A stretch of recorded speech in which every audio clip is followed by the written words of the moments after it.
Bonjour à tous. Ah, bonjour, vous êtes déjà très nombreux. Bienvenue. Je suis ravie de. Bonjour Marie-Emmanuelle, Julie, Henri. Et puis il y a des noms de famille qui ne sont pas forcément des prénoms, donc je suis désolée. Voilà, je suis désolée si je ne peux pas prononcer votre prénom. Je suis ravie de vous accueillir en cette fin de mois d'août. Ça ne doit pas forcément être évident pour vous, mais le week-end est tout proche. Il est cet après-midi. En fin d'après-midi et peut-être déjà maintenant pour certains. Mais j'espère vraiment que vous avez passé une bonne semaine et nous allons passer un très bon moment ensemble. Connaissez-vous la chanson de Lady Gaga, On the Edge of Glory? Un jour, son grand-père à Lady Gaga était à l'hôpital. Il était très malade, il allait mourir. Il était le titan de la famille, le patriarche. Elle va le voir avec son père. Son père est très triste, il pleure, elle tente de le consoler et elle murmure He is on the edge of glory. Nous devrions boire. Elle va chercher des shots, elle revient et elle se met au piano.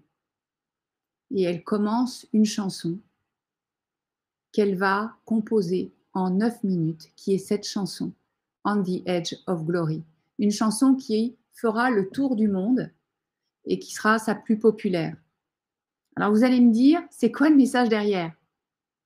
Pour réussir, il faut chanter comme Lady Gaga, il faut acheter un piano ou jouer au piano ou boire des shots. Un petit peu des trois sera ma réponse. Mais notez bien, pour ceux qui prennent des notes, qu'elle s'est autorisée, elle s'est donné la permission d'écrire une chanson en 9 minutes. Et ma question pour vous, c'est qu'allez-vous vous autoriser, qu'allez-vous vous donner comme permission en sortant d'ici, d'être, de faire, d'avoir un peu plus. Et c'est une décision que nous avons tous à prendre. Mais beaucoup de personnes restent encore sur le bord de leur vie. Alors qu'être vivant, c'est rayonner pleinement de sa valeur. Et on en a tous besoin. Et si chacun de nous, nous acceptions de briller, de rayonner, si nous arrêtions de nous cacher, le monde serait bien différent. J'espère que vous pensez la même chose que moi. Alors, avant tout, je vais vous faire une promesse avant de démarrer dans le cœur du sujet. Et ma promesse, c'est que vous permettre de découvrir que inspirer et rayonner, eh bien, c'est très facile et c'est simple. Cela demande juste un chemin, de prendre un chemin d'apprentissage intérieur. Ça demande d'apprendre de nouvelles compétences internes. Et après, quand nous les avons apprises, eh bien, cela devient très simple, très fluide, très inconscient. Ainsi, dans la suite de cette conférence interactive, vous saurez comment avancer dans votre vie, et ceci définitivement, même si j'ai conscience que je n'aurai pas le temps de traiter évidemment toutes vos questions et de vous apporter ce dont vous avez besoin, que j'ai vraiment à cœur de pouvoir vous apporter. Donc, vous avez au-dessus de moi une prise de rendez-vous possible. Cliquez ici en rouge et n'hésitez pas à cliquer pour prendre rendez-vous. Vous passerez par le calendrier et il faudra reconfirmer le calendrier après. Voilà, il faut aller jusqu'au bout. Vous choisissez votre créneau. Donc, n'hésitez pas. J'ai beaucoup de plaisir à vous proposer ce rendez-vous stratégique tremplin, comme je l'appelle, dans lequel je me permettrai de vous poser des questions pour vous aider à clarifier véritablement votre situation et ce que vous avez besoin justement d'apprendre. Et afin de vous donner aussi, à partir des nombreuses expériences clients que j'ai, eh bien, une façon d'avancer, une stratégie d'avancement. Pour que vous puissiez passer de je ne sais pas quoi faire, je suis perdu, je tourne en rond, à je prends des décisions et je réalise mon objectif. Alors, avant cela, je vais vous poser moi-même déjà 3 questions pour qu'on entame un peu cette interactivité qui n'est pas évidente parce que vous avez bien compris que je ne pouvais pas vous voir, mais que nous avons le chat pour communiquer. Bonjour Joël, Chantal, Marie et Frédéric. Donc, je vous invite à répondre dans le même message aux 3 questions de manière à ce que je sache que c'est la même personne qui répond. Pourquoi voulez-vous inspirer et rayonner? De votre point de vue, en quoi c'est important pour vous? La deuxième question, c'est quel est votre principal obstacle pour inspirer? Et la troisième, qu'avez-vous déjà testé ou mis en place pour développer votre inspiration? Donc, merci de répondre à ces 3 questions. Je sais qu'elles sont pas évidentes. Elles vous demandent d'aller chercher un petit peu à l'intérieur de vous. Mais ne cherchez pas à faire intelligent. Donnez ce qui vous vient. C'est souvent la meilleure réponse. Pourquoi est-ce que je veux inspirer? Qu'est-ce qui me vient spontanément? Et puis de quoi? Qu'est-ce qui me retient quand je pense à ça? Voilà. Quel est le frein, la tension qui vient? Et peut-être que vous avez déjà testé des choses, des formes d'accompagnement, des stratégies multiples. Donc n'hésitez pas à le partager. Ça me permettra moi d'accrocher aussi ce que je vais vous dire, parce que voilà, j'ai à vous apporter des choses, mais je peux vous apporter de la valeur si vous m'apportez vos questions. Donc Nathalie, valoriser les autres. Merci Nathalie. Donc inspirer pour valoriser les autres, c'est ça? Oui, parce que vous avez mis un. Donc c'est déjà pour les autres. OK. Donc valoriser les autres. En quoi c'est important pour vous, Nathalie, de valoriser les autres? Ce serait intéressant d'aller jusque-là.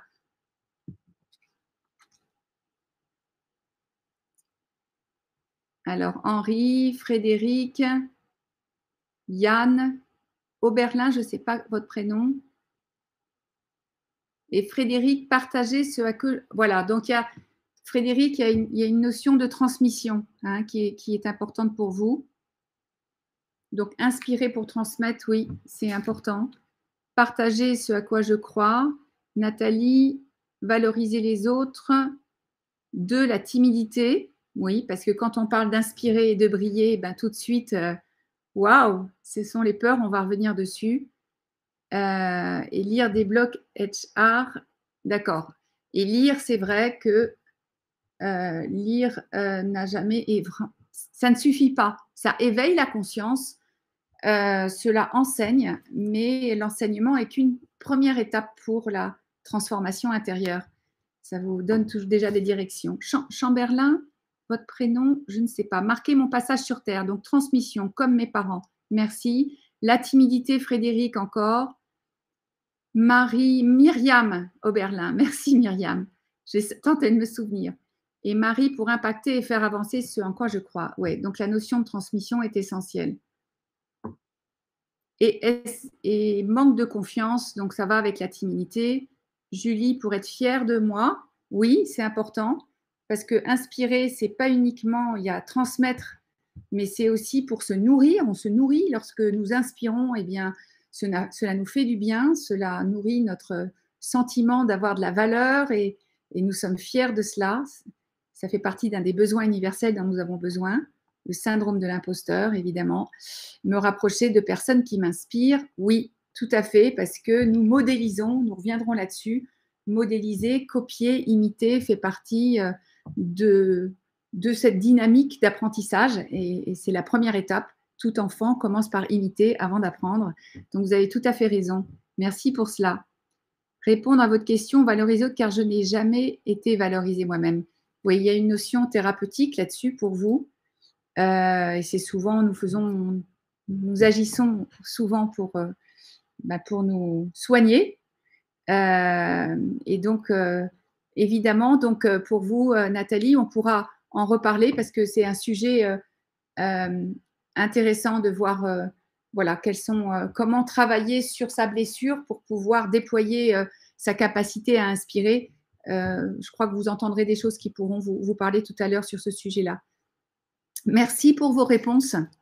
Alors, je continue parce que le temps est comme d'habitude assez serré. Et donc, je continue sur le sujet de pourquoi cette conférence. Eh bien, parce que ça fait plus de 20 ans d'expérience dans l'accompagnement de dirigeants, managers, RH, DRH et entrepreneurs, et que le sujet, en fait, de fond, derrière leurs demandes et leurs objectifs, était l'inspiration, parce qu'ils avaient toujours besoin d'inspirer, et de faire travailler les autres pour atteindre des objectifs. Donc, pour faire travailler d'autres pour atteindre des objectifs, il y a besoin d'être dans son leadership. Et qui dit leadership dit être inspirant. Et donc, pour être inspirant, dit être inspiré. Et donc, le chemin passait toujours. Moi, j'ai toujours travaillé de cette façon-là, par apprendre. Donc, j'ai certains clients qui sont ici aujourd'hui. Donc, vous allez vous souvenir de certaines de mes paroles, par habiter sa place. Parce que nous n'avons pas à prendre une place. Tout le monde arrive à j'aimerais pouvoir prendre ma place. Non, nous l'avons déjà notre place en tant que qui nous sommes d'unique. Mais nous avons à apprendre à habiter notre place. Et c'est aussi cette conférence, parce que c'est mon sujet à moi, comme pour Nathalie tout à l'heure.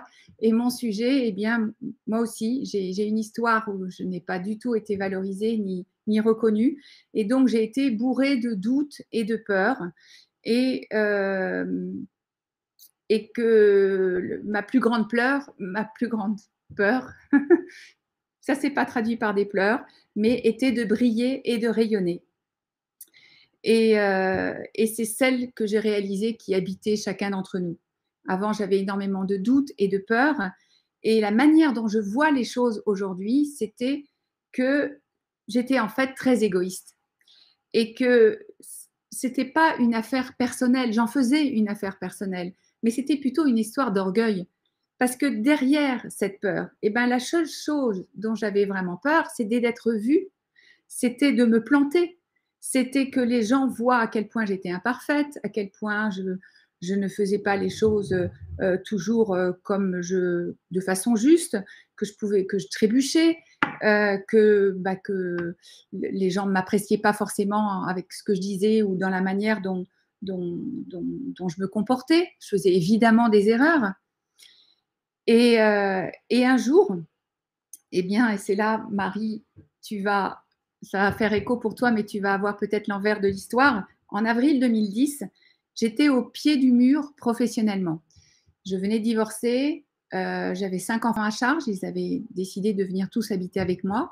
Et je partais d'un cabinet de coaching avec lequel j'avais travaillé principalement en sous-traitance depuis 6 ans pour des entreprises comme Citigroup, comme L'Oréal, comme LVMH, comme des CNS, bon, beaucoup d'Orange, beaucoup de grosses boîtes.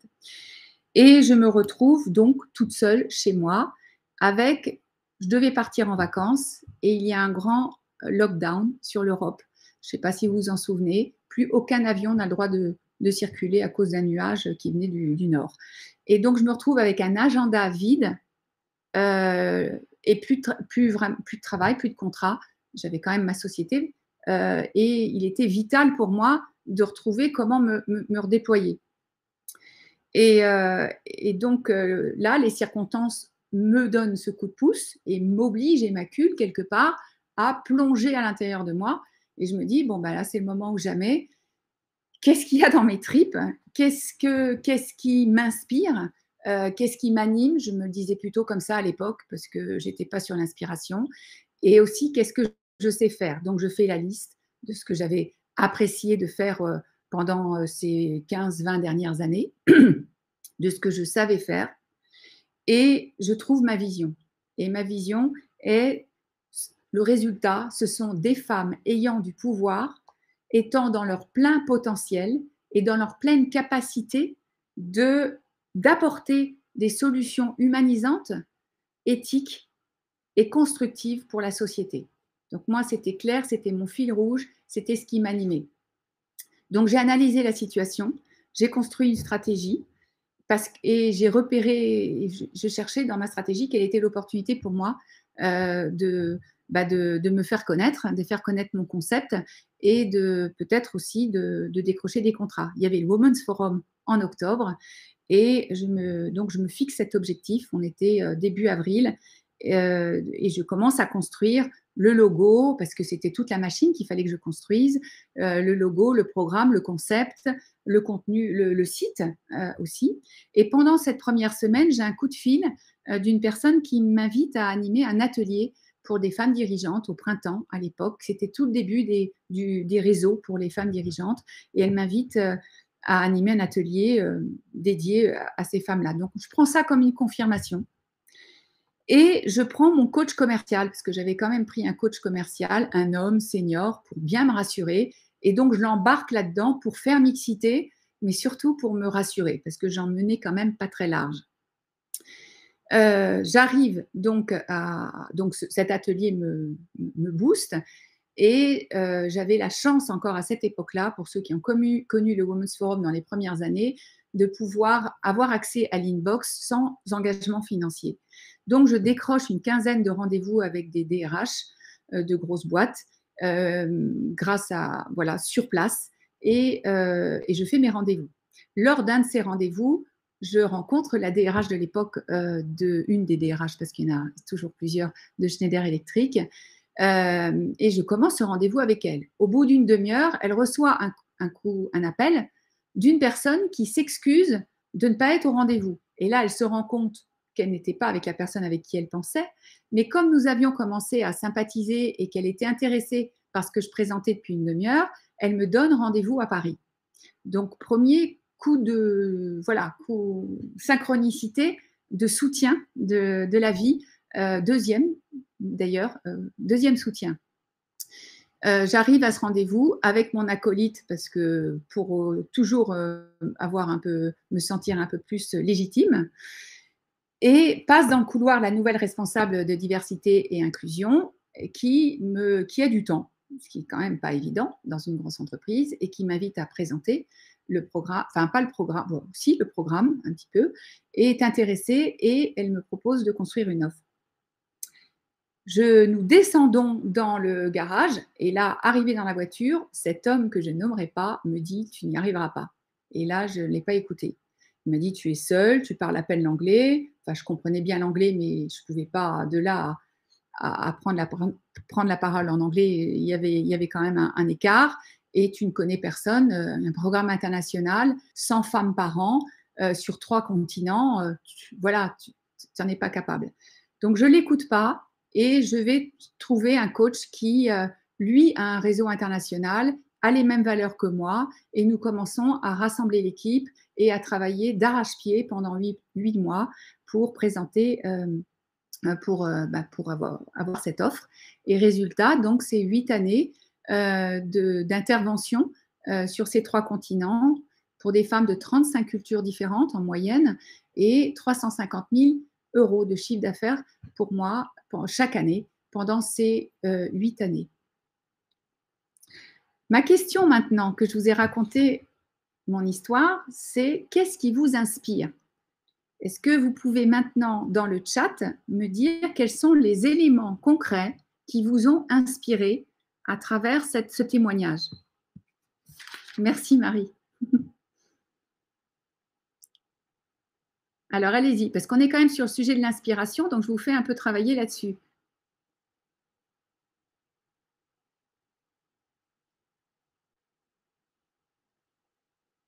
Je pourrais vous donner des idées, mais je vous laisse un peu réfléchir avant. Quels sont les ingrédients de cette inspiration? Parce que pour pouvoir l'apprendre, il faut savoir ce que je veux apprendre. La confiance en soi. Ok, Myriam. Donc, c'est la confiance que j'ai eue dans cette histoire. Ouais. La détermination, oui. Avoir cru en ton potentiel et tes compétences aux limites repoussées. Oui, donc c'est au niveau de la confiance, l'authenticité à raconter et le fait de me dévoiler. Donc, c'est l'authenticité. Merci, Marie-Emmanuelle. Ton intention posée. Donc, la vision. Ouais, Marie-Emmanuelle, la vision. Toujours, merci Laurence, la foi. Donc, c'est cette confiance. Ok, c'est d'avoir osé, de suivre son idée. Vous voyez aussi, mais vous ne le dites pas, savoir s'entourer, c'est essentiel. Tu as vu grand, oui, ça c'est important, cette vision, elle doit toujours être greffée grand. Ça, c'est vraiment, gardez-le en tête pour chacune d'entre vous et chacun d'entre vous. Pas avoir eu froid aux yeux, donc voir grand, la magnanimité. Je ne sais pas, qu'est-ce que vous voulez dire par magnanimité, Frédéric? Et le courage, oui. Le courage qui est nourri par cette foi. Et puis aussi, je ne sais pas si elle ne va pas vous avoir inspiré. Merci pour cela. Donc ça, ce sont des ingrédients, gardez-le bien. C'est le fait aussi que j'ai été vraiment aidée par la vie. il y a eu 3 synchronicités, donc 3 ressources énormes qui me sont arrivées en marchant. Ça, gardez-le parce que nous, je travaille et nous réussissons et nous inspirons lorsque nous sommes en co-création avec la vie. Donc, merci pour cela. Donc, je continue. Ce qui m'anime, c'est d'accompagner chacun et chacune sur cette voie de transformation, sur cette voie de succès et de transformation de son travail en une occasion d'accomplissement personnel, car seuls les gens heureux peuvent construire un monde heureux. Et ça, gardez-le vraiment en tête, c'est pas égocentrique de chercher à s'accomplir, c'est pas pour nous-mêmes, c'est pour le monde, c'est pour transmettre et c'est pour construire un monde heureux. Et nous avons donc fondamentalement besoin de ces personnes heureuses. Donc, je suis là pour transmettre ce chemin en produisant du contenu et puis en accompagnant principalement des salariés dirigeants et des entrepreneurs à transformer leur travail en un projet porteur de sens et d'impact positif en s'appuyant, et c'est ça ma boîte noire, je crois, je commence à le réaliser, sur sa raison d'être. Alors, vous posez peut-être des questions sur comment je gagne ma vie. Eh bien, suite à ce rendez-vous, que j'espère que voilà, que je serai ravie, en tout cas, de vous rencontrer. Je vous rappelle, il est sans engagement et voilà, et totalement gratuit. Bien, en toute transparence, je vous dirai si je peux vous aider, comment je peux vous aider. Et j'ai plusieurs programmes qui sont individuels, en individuel ou en groupe.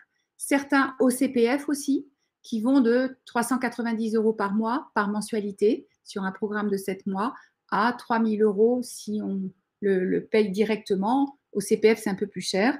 Et tous ces programmes ont toujours comme objectif de développer vos capacités de déployer votre projet, donc votre leadership, et de pouvoir le déployer dans les meilleures conditions. Voilà, donc pour la petite pub, c'est fini. Je vous embête plus, mais c'est un passage obligé. Ah, je vous ai pas donné des photos. Marie, ça te fera un peu. Voilà, j'avais repris des photos. Voilà, ça c'était à Toronto le premier, le deuxième c'était à Paris, c'était pour l'Europe, et le troisième c'était à Beijing. Voilà. Bon, je continue.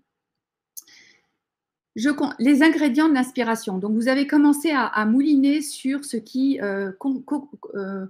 sur ces éléments clés de l'inspiration. Et là, je vous propose d'avoir une projection avec des personnes que vous connaissez peut-être. J'ai fait 3 groupes. J'ai essayé de structurer un peu les choses. Et je vous pose comme question le premier groupe en jaune. Donc, vous voyez Louis Pasteur, Simone Veil, Steve Jobs et Emmanuel Faber. De votre point de vue, qu'est-ce qui est commun à ces 4 personnes en termes d'ingrédients essentiels pour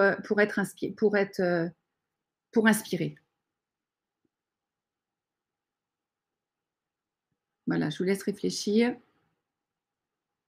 À votre avis, donc Louis Pasteur, si je vous en dis un petit peu plus, maintenant que vous avez commencé à réfléchir, ben lui, il a voulu améliorer la santé humaine. Steve Jobs, eh bien pour lui, il a voulu, voilà, la vision, merci. Lui, pour Steve Jobs, c'était des produits élégants, centrés et simples, centrés sur l'utilisateur. Simone Veil, justice, la justice sociale, la défense des droits de l'homme, la construction de l'Europe. Et Emmanuel Faber, eh bien, il a privilégié, il a tenté en tout cas, le bien-être social et environnemental au bénéfice pur. Pour le deuxième groupe, des fortes convictions. Et les fortes convictions s'expriment par une vision. Tout à fait, mais c'est l'énergie qui est derrière. Merci Frédéric. Le deuxième groupe, donc Sébastien Bazin, Accor, et puis Frédéric Mazella, Blablacar. Donc, et c'est ça ce que je voulais dire, c'est Frédéric, c'est une vision fondée sur ce qui est important pour soi. Donc ça, c'est essentiel. C'est pas une vision. Vous voyez, dans mon histoire, j'ai quand même pris le temps d'aller chercher mon fil rouge. J'ai été chercher dans mon expérience en fait les clés pour ce qui voilà pour ma vision. Anticiper les besoins. Alors non, oui, Nathalie, j'entends anticiper les besoins. On va le dire autrement dans quelques instants. Donc, dans le deuxième groupe, bien Frédéric et Sébastien Donc, Sébastien, il a opéré d'importantes transformations stratégiques, alors que ce n'était pas son activité d'origine, son secteur d'origine, et il a eu énormément de résultats probants, comme les autres, mais j'ai voulu juste centrer ça pour Sébastien. Et pour Blablacar, évidemment, il y a des millions de personnes maintenant qui utilisent Blablacar, et ça a commencé tout simplement parce qu'un soir de Noël, eh bien, Frédéric ne trouvait pas de voiture pour rentrer chez lui. Donc, il s'est dit qu'il y avait un vrai besoin. Donc là aussi, il a répondu à un besoin essentiel de la société et il a eu des résultats probants. Et le troisième groupe, Anne-Laure Constanza, elle est fondatrice de Envie de fraises et le besoin auquel elle a répondu, c'est d'apporter aux femmes enceintes des vêtements tendance à petit prix. Et Julie Chapon, eh bien, c'est Yuka. Et Yuka, répond à notre besoin de savoir ce qu'on achète, donc à notre besoin de transparence. Voilà, donc le troisième groupe, le troisième ingrédient est de répondre à un besoin ou à un désir. Donc, nous voyons à travers ces trois groupes, hein, je passe rapidement là-dessus, qu'il y a de l'action. Donc, inspirer, ce ne sont pas que des paroles, c'est surtout agir. Ça, c'est important, je pense, de se le rappeler. Et on n'agit pas comme ça, on agit à partir d'une idée qui répond à un besoin du quotidien et qui, en général, est un sujet qui nous touche profondément dans notre histoire personnelle. Donc, vous allez me dire maintenant, en entreprise, on est un peu coincé parce que là, je ne vous parle pas d'entrepreneurs. Hein, voilà, oui, c'est principalement des entrepreneurs. J'ai voulu aller voir aussi et pour vous donner des billes en entreprise. Et donc, j'ai trouvé cette étude de Bain qui relate 33 comportements les plus puissants pour contribuer à l'inspiration. Et donc, dans cette étude, vous voyez qu'ils ont pu structurer ces 33 comportements en 4 cadrans. J'espère que vous voyez assez bien. Et ces 4 cadrans, il y en a un ce sont des comportements qui sont des ressources intérieures, hein, la flexibilité, l'awareness. Enfin, je l'ai gardé en anglais, mais si vous avez des questions pour une traduction, n'hésitez pas à me la demander. Le deuxième cadran, c'est tout ce qui était au niveau de la connexion avec les autres. Un troisième sur setting the tone. Alors, je le traduis par poser un cadre culturel d'ouverture et de bienveillance et de responsabilisation. En fait, donc c'est au niveau, c'est un cadre de valeur en fait. Hein. Et puis le quatrième, c'est tout ce qui concerne la direction d'une équipe, leading the team. Alors, les points qui me semblaient intéressants à relever, c'est que dans ce modèle qui est structuré pour être plus facile à digérer, ils ne mettent aucunement l'accent sur une distribution particulière des capacités. Ce qui veut dire qu'il ne faut pas avoir un comportement par cadran, que c'est libre à chacun d'entre nous d'avoir des comportements dans l'un ou l'autre de ces cadrans. Premier point. Deuxième point, je vous laisse la question, parce que j'aime bien vous faire réfléchir, c'est comme ça qu'on apprend. De combien de comportements inspirants à partir de ces 4 cadrans pensez-vous qu'une personne a besoin d'avoir pour inspirer d'autres personnes? Je vous laisse réfléchir.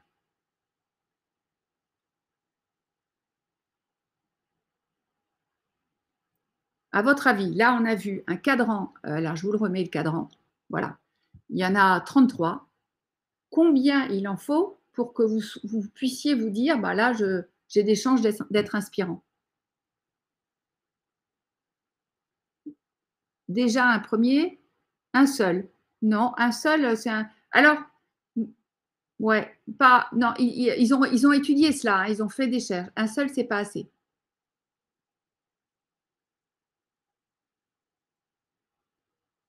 Alors, je vais avancer parce que je vais avancer. Donc, il en faut que 4. 1 à 3. Ouais, il en faut 4, ce qui est quand même déjà pas énorme. Parce que quand vous regardez, je suis sûre que c'est assez facile pour vous d'en trouver déjà un certain nombre. Donc 4, mais aucune combinaison de force n'est statistiquement la plus puissante qu'une autre. C'est-à-dire que c'est les 4 que vous voulez. Ce qui dit aussi qu'il y a une multitude de styles d'inspiration possibles.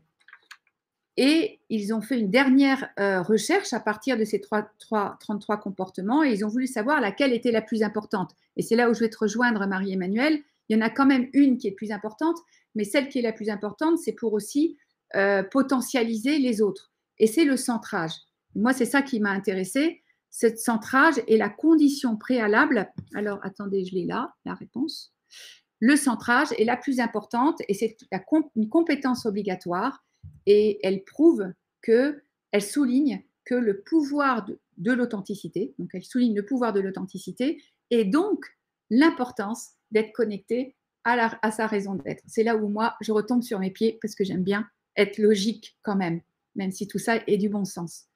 Donc le centrage, je ne vais pas vous la redire, mais quand même, c'est être totalement engagé, conscient et présent. Et quand je dis pleinement présence consciente, eh bien présent avec ses sens, avec son cœur et avec son esprit. Voilà. Qu'apprenez-vous avec cette étude? Je serais intéressée de savoir si cela vous intéresse, si c'est utile pour vous. Est-ce que vous choisissez d'en garder?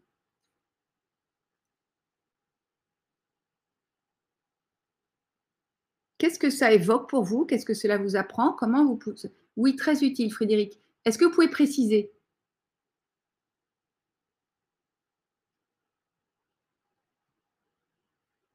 Je serais très intéressée.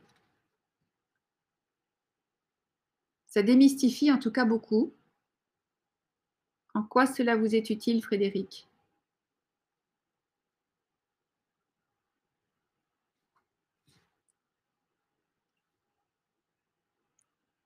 Ah, mais vous est-ce que vous réfléchissez beaucoup ou Alors, super, cela me permet de mettre un mot sur des compétences que nous pouvons développer. Je verrai utile d'avoir des exemples concrets.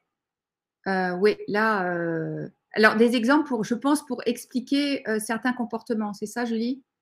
De vrais leviers de construction et d'inspiration, Joël, merci. Tout à fait nouveau comme approche pour moi, Henri, merci. Ouais.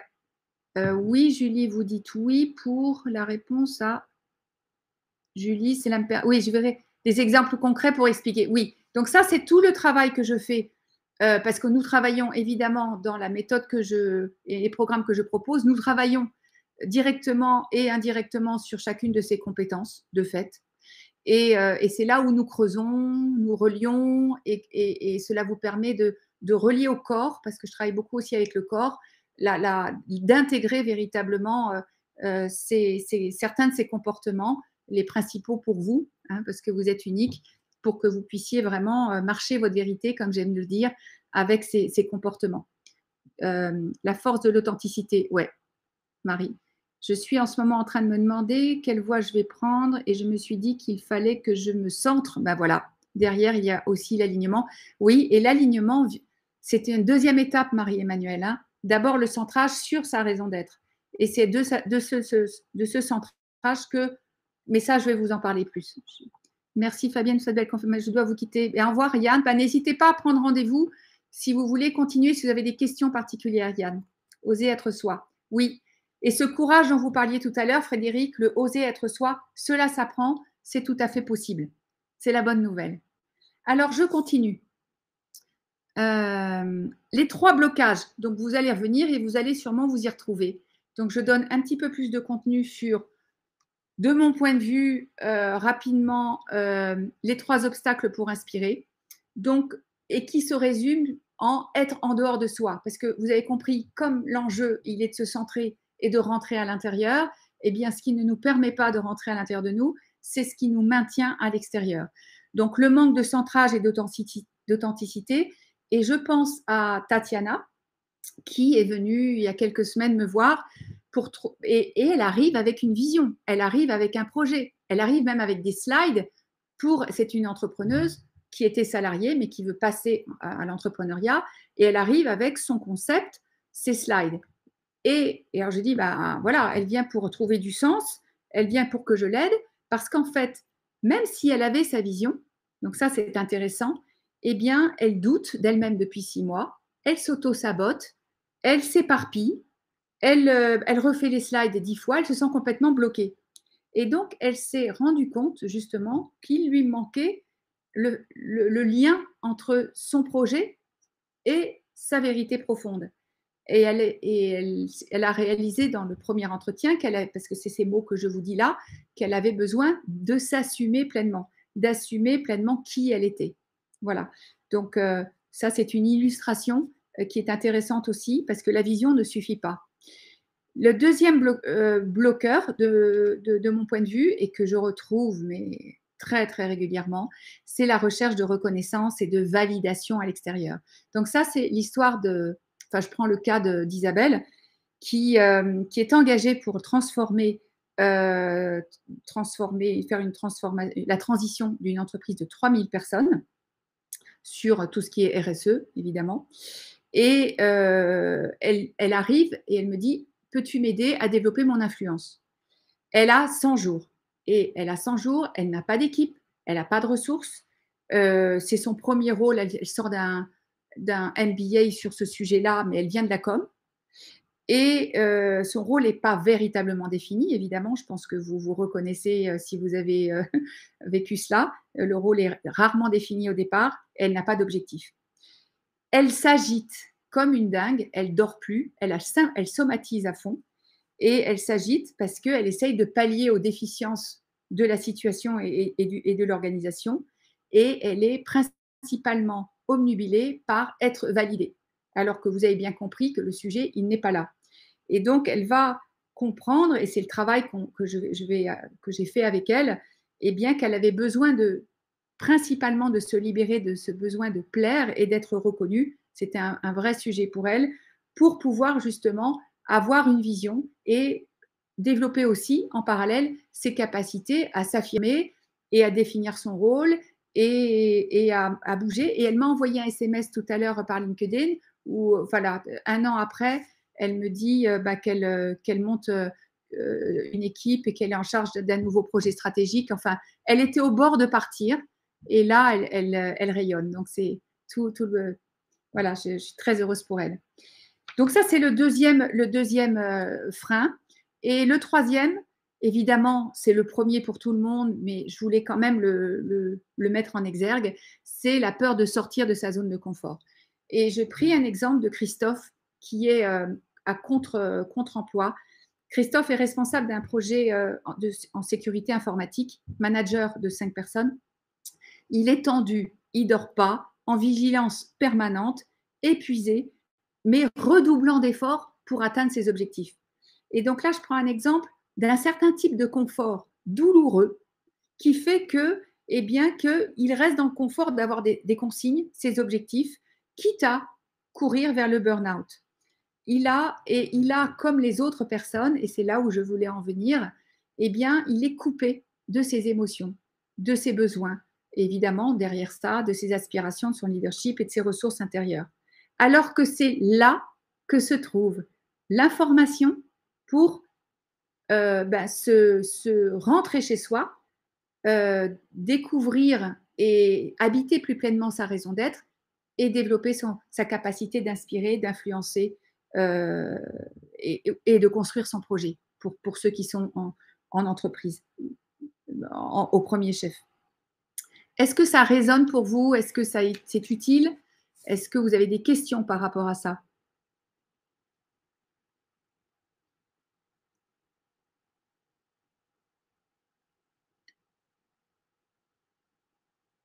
C'est une évidence, j'imagine.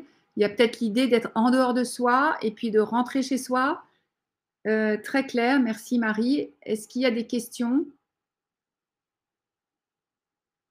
Oui, cela résonne. Je peux m'identifier à certaines personnes. Oui, merci Julie. Le modèle est-il applicable quand on n'a pas encore ni de projet ni. Oui, bien sûr, on va y arriver. Oui, bien sûr. Oui, oui, je vais vous en parler plus. En tout cas, il n'y a pas besoin d'avoir un projet parce que vous voyez qu'on arrive même déjà avec un projet. J'accompagne des entrepreneurs qui ont déjà 1 à 2 années dans leur projet entrepreneurial et qui patinent, qui tournent en rond, qui n'ont plus de jus, qui pètent de trouille, mais parce que le travail n'a pas été fait à la base. Donc, il se fait toujours à un moment ou à un autre. Et tout est OK, il n'y a pas de bien ou de mal, hein. Nous sommes tous dans un processus et nous évoluons à notre rythme. Je vis actuellement cette situation. Voilà, donc je continue. On va descendre sur sur un peu plus, d'où la prise en compte de ouais, voilà, merci Marie-Emmanuelle. Super. Alors, la question, c'est qu'est-ce qui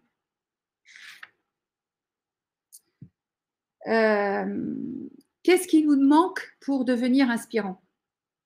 Donc, manifestement, vous voyez que les 3 personnes dont je viens de vous parler et peut-être vous aussi, bah, vous n'avez pas un but clair et ce que je veux apporter là, c'est que tant qu'il n'y a pas un but précis, tant que, je ne vise rien, tant que je ne construis pas, tant que je n'avance pas sur un chemin qui est clarifié pour moi, rien ne peut changer. Les actions ne servent à rien. Il faut donc un but clair, un projet porteur de sens, c'est comme ça que je le spécifie aujourd'hui, un projet qui nous épanouisse et ça, c'est la première chose et j'ai une question pour vous maintenant. Qui a ou avez-vous un projet qui vous qui vous épanouisse, un projet important pour vous?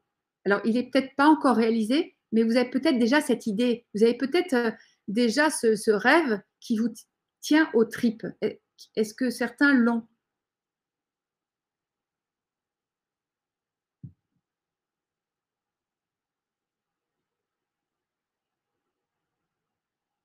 Et si c'est pas oui, plusieurs, OK, merci Joël. Et si vous l'avez pas, vous pouvez dire non, je l'ai pas, hein. Donc si ce que vous voulez, pour ceux qui n'ont merci Frédéric, oui, OK. Donc si ce que vous avez le projet et s'il est important pour vous, je peux vous promettre que vous allez y arriver parce que vous avez trois quarts des ingrédients pour réussir. Et il y a encore la méthode il y a encore une méthode à appliquer, celle dont je vais parler tout à l'heure, peut-être si vous êtes ici, pour la mettre en musique. Parce que c'est difficile, c'est pas parce que par ailleurs, pour ceux qui ne l'ont pas, ouais, la peur du flottement financier. Voilà, on va revenir là-dessus. Ça fait partie du confort. Ça fait partie d'une grande difficulté pour beaucoup de monde de se fixer une intention, de savoir ce qu'on veut. Ça fait partie du travail de se connaître, que j'ai à gauche de cette slide, de trouver sa singularité. Euh, euh, voilà, il y a besoin de faire ce travail pour trouver son intention. Mais je peux vous promettre que vous portez tous un projet, parce que ça fait partie de notre condition humaine que de porter un projet qui est une solution, une partie d'une solution pour le monde. Donc, si vous n'avez pas d'idée, cela peut être nécessaire de faire ce travail-là, d'apprendre un peu mieux à vous connaître, mais ne vous inquiétez pas, vous la portez, donc vous la connaîtrez. Donc, ça demande un travail de développement personnel, d'arrêter principalement d'aller chercher à réparer l'histoire de nos parents, d'arrêter de chercher des validations extérieures et de se libérer de certaines peurs et de certaines croyances. Ça ne se décrète pas. Alors, je vais avancer pour vous donner une bille en plus. Mais pourquoi est-ce que j'ai pas d'autres? Zut, j'ai pas mes autres slides.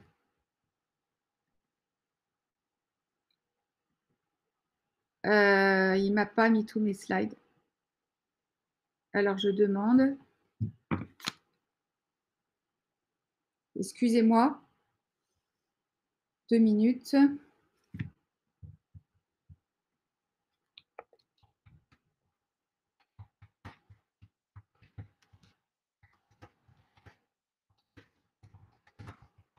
Voilà. Je vais continuer quand même, mais j'ai prévenu que j'avais pas la suite de mes slides parce qu'il y a quelqu'un derrière. C'est dommage. J'avais des belles slides derrière.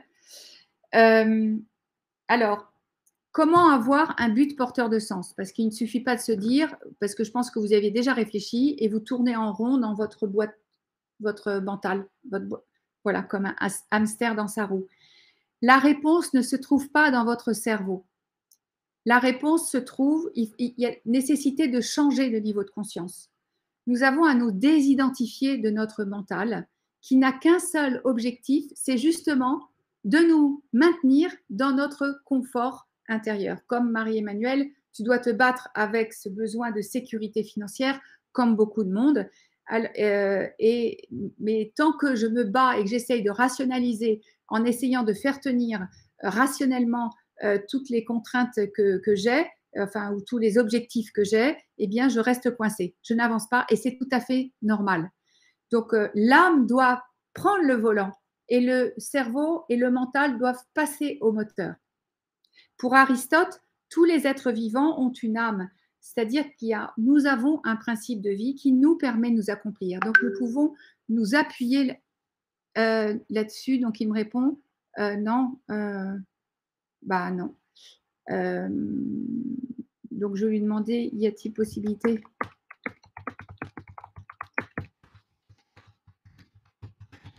Voilà, bon. Il me dit qu'il avait que ça. Je n'ai pas le temps de faire plus, donc je continue comme ça. Donc, nous pouvons nous appuyer sur ce principe vivant que nous avons comme tout être vivant comme guide intérieur, voilà, pour nous réaliser.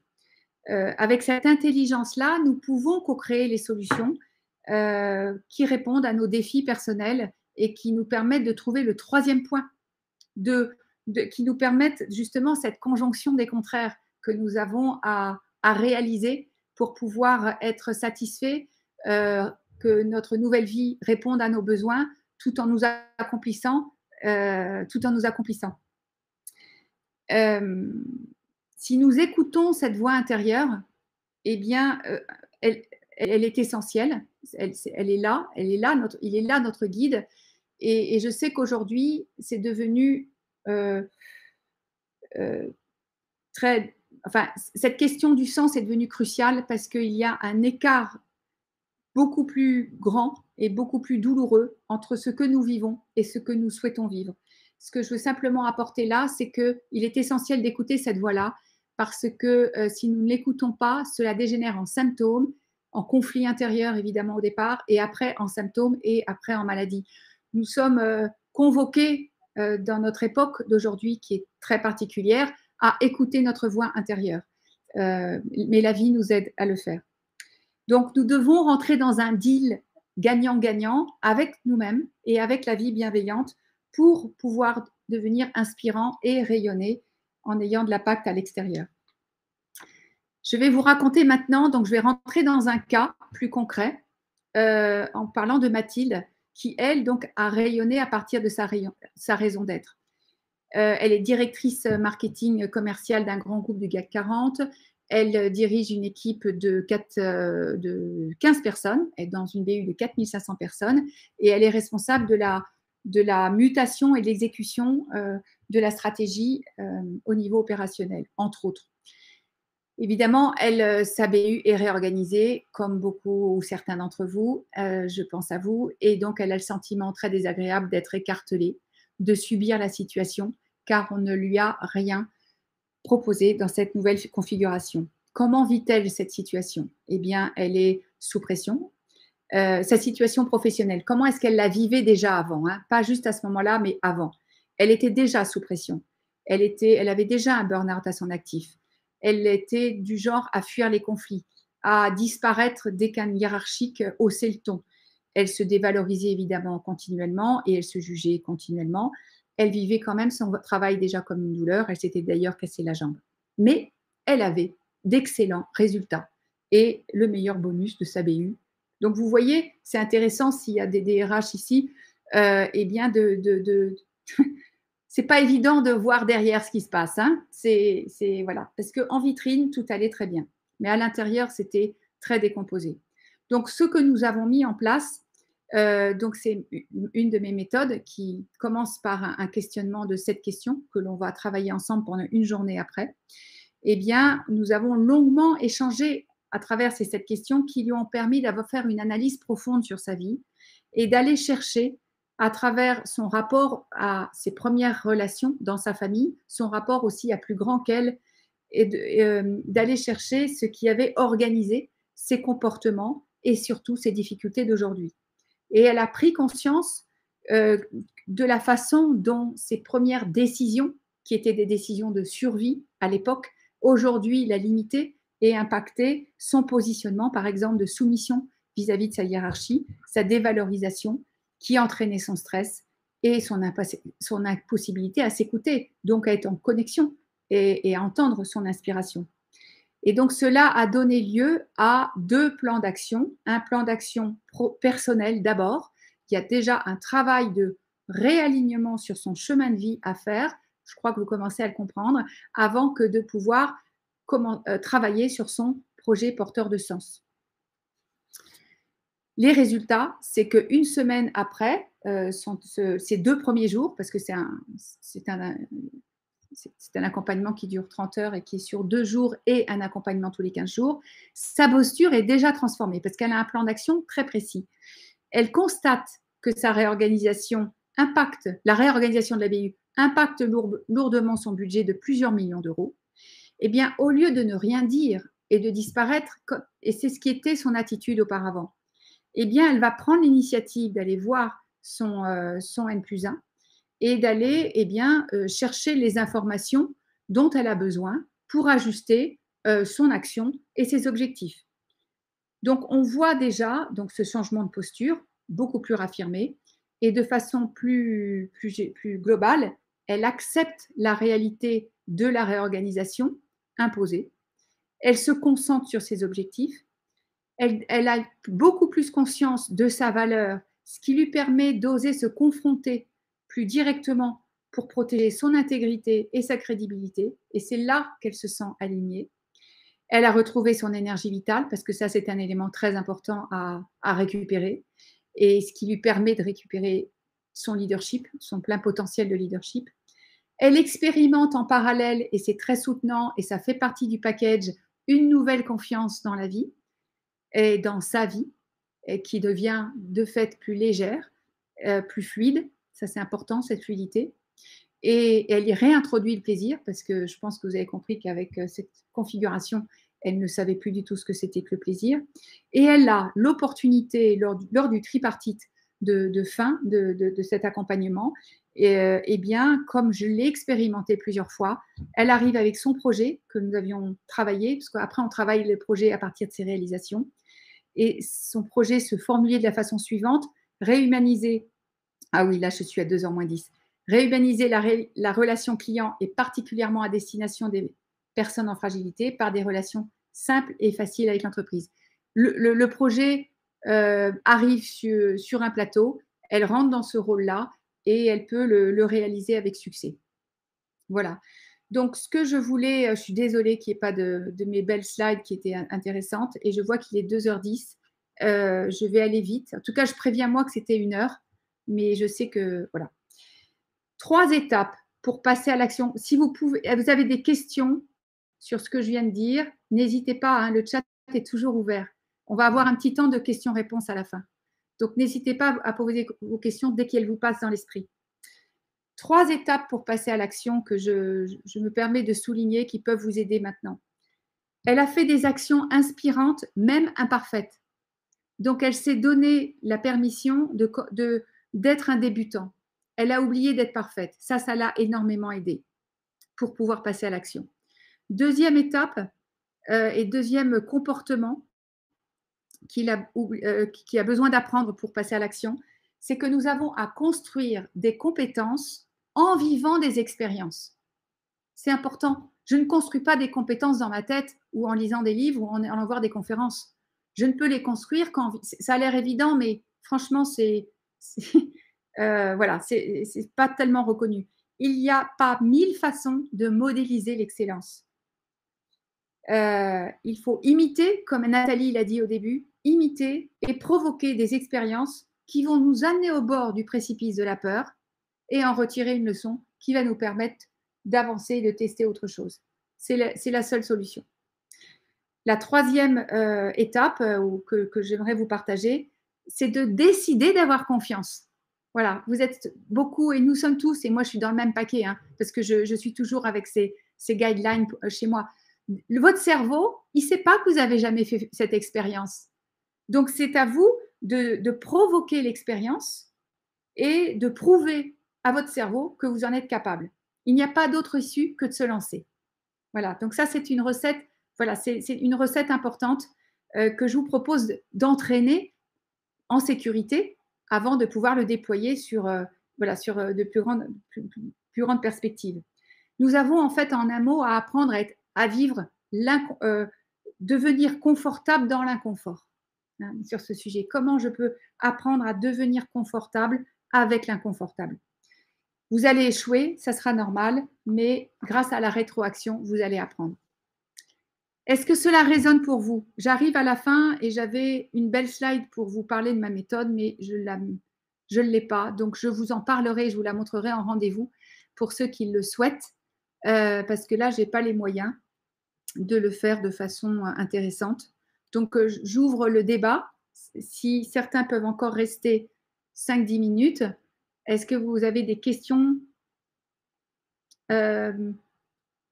Et peut-être ça peut être des questions sur la méthode ou sur ma façon d'approcher les choses. Et peut-être de partager ce qui vous a intéressé. Merci.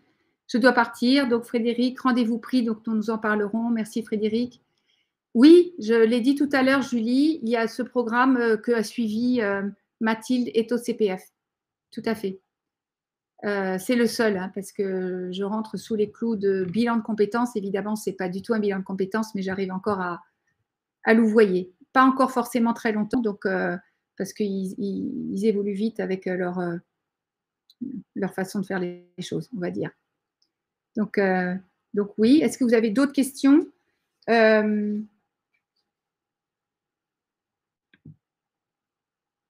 Est-ce qu'il y a peut-être des éléments qui vous ont particulièrement intéressé ou inspiré? Ça me donnerait aussi de l'information. Parce que j'ai besoin de vous, moi aussi, pour préciser les choses et savoir ce qui est important pour vous. En tout cas, il y a une chose qui me revient maintenant, c'est que souvenez-vous, s'il y avait peut-être une chose que j'aimerais transmettre comme message, c'est que inspirer et rayonner, enfin, en tant qu'être humain, nous en avons besoin.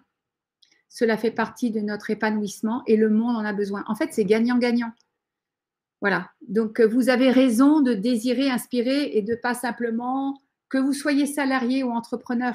Parce qu'en étant salarié, on peut inspirer et évidemment et rayonner. Et c'est essentiel parce qu'il y a besoin de transformer la culture, d'autant plus. Quels sont les freins possibles à cette méthode du point de vue de l'accompagnateur? Quels sont les freins possibles? En fait, je vais peut-être le retourner, Joël. Il faut être prêt à se remettre en question. C'est un travail intense qui déclenche véritablement la transformation parce que ce travail-là, je le fais depuis 20 ans. Évidemment, je l'ai peaufiné, il y a des vidéos de témoignages, si vous le voulez, sur mon site, sensilite.com. Je ne sais pas si vous l'avez, mon site. Enfin, je pense que vous l'avez. Tapez le message. Sensi. Voilà. Il y a des vidéos de témoignages à la page projet de vie. Et donc, c'est d'être prêt à se remettre en question. C'est d'être prêt à changer son regard sur soi, sur les autres. Et après, la méthode, elle est faite d'une telle façon que ça se fait en douceur, ça se fait à votre rythme. Je prends soin de vous du début jusqu'à la fin et tout ce qui se passe pendant cet accompagnement est de l'information. Donc, il n'y a pas de bien ou pas bien, j'y arrive ou pas. Je respecte complètement et c'est essentiel d'apprendre vous aussi à respecter votre rythme. Une belle étude des comportements. Merci Henri. Oui. Alors, demandez-moi, si je vous vois Julie en rendez-vous, je vous passerai le lien, Bain. Je vous passerai le lien. Vous me demandez sur LinkedIn sinon. Si vous n'avez pas voulu prendre rendez-vous, je vous donnerai le lien directement. Voilà, donc on arrive à 14 heures. Écoutez, c'est la fin. Ça m'a fait très plaisir. Merci beaucoup pour vos réactions. Et j'ai vu que vous étiez présents et que cela vous apporter des éléments pour vous aider. Et j'ai à cœur véritablement que vous puissiez vous épanouir pour vous et pour le monde. Vous avez bien compris que voilà, ce qui m'inspirait, c'était de servir le monde à travers vous. Et que mon plus grand bonheur est que vous puissiez vous réaliser. Donc, j'espère vous rencontrer. Je ne sais pas qui a pris rendez-vous, je n'ai pas la possibilité de le voir. En tout cas, j'espère que vous avez assuré que vous êtes passé sur le calendrier et confirmé parce que j'ai déjà eu des bugs là-dessus. si j'ai pas la confirmation moi-même et j'aurai pas l'info que vous l'avez pris. Donc, si, je vous enverrai en tout cas un mail tout à l'heure, de récap, enfin de remerciements et avec, certains liens. Et donc à très bientôt. Très bon week-end à vous. Au revoir Chantal, au revoir Myriam et Joël. Merci Marie et Julie. À très bientôt.